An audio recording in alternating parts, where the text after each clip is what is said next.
ಜೊತೆ ಚಕ್ಕಂದವಾಡಿ ಸತೀಶನನ್ನು ಮದುವೆ ಮಾಡಿಕೊಂಡು ನೀನೊಂದು ಗರತಿಯೇ. ಕಾವೇರಿ, ನೀನೇನು ಸತಿ ಸಾವಿತ್ರಿನ, ಇಲ್ಲ ಮಹಾಸತಿ ಅನುಶಯನ, ಇಲ್ಲ ರಾಮಾಯಣದ ಸೀತಾನ, ಇಲ್ಲ ಮಹಾಭಾರತದ ದ್ರೌಪದಿನ. ಅವೆಲ್ಲ ಮುಗಿದ ಹೋದ ಅಧ್ಯಾಯಗಳು. ಇದು 21ನೇ ಶತಮಾನದ ಕಲಿಯುಗ. ಇಲ್ಲಿ ಗರತಿಯರಿಗೆ ಮಾನವಿಲ್ಲ ಕಾವೇರಿ.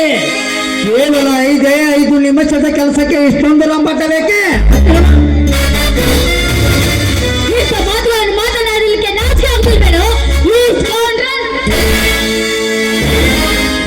ಕಾವೇರಿ, ನೀನು ನನ್ನ ಕೆನ್ನೆಗೆ ಹೊಡೆದೆಯ.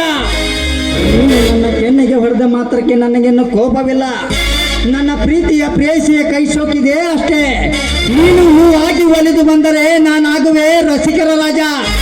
ಉಣಿಸುವೆನು ಪ್ರೀತಿಯ ರಸದೋತನ. ನೀನು ಚುಚ್ಚುವ ಮುಳ್ಳಾದರೆ ನಾನು ಅಗ್ನಿ ಪರ್ವತದಂತೆ ರಾಕ್ಷಸನಾಗಿ ಈ ನಿನ್ನ ಕೋಮಲವಾದ ದೇಹನ ಹಾವು ಬಡಿದ ಹದ್ದಿಗೆ ಹಾಕಿದಾಗ ಬಿಸಾಡಿ ಬಿಡುವೆ. ಇನ್ನೊಮ್ಮೆ ವಿಚಾರ ಮಾಡು. ಒಬ್ಬಟ್ಟಿಯಾಗಿ ಸಿಕ್ಕಿರುವ ಹೆಣ್ಣಿನ ಮೇಲೆ ಈ ರೀತಿ ಅತ್ಯಾಚಾರ ಮಾಡಲು ಬಂದಿರಬೇಡ. ಈ ಸಮಾಜದ ಜನ ನಿನ್ನನ್ನು ಸುಮ್ಮನೆ ಬಿಡುತ್ತಾರ? ಸಮಾಜ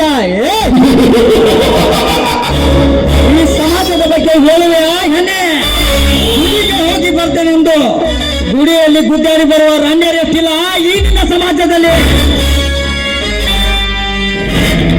ಕಾಲೇಜ್ಗೆ ಹೋಗಿ ಬರ್ತೇನೆಂತ ಹೇಳಿ ಗುರುಗಳ ಜೊತೆ ಗುದ್ದಾಡಿ ಬರುವ ರಂಡೇರೆಷ್ಟಿಲ್ಲ ಈ ನಿನ್ನ ಸಮಾಜದಲ್ಲಿ.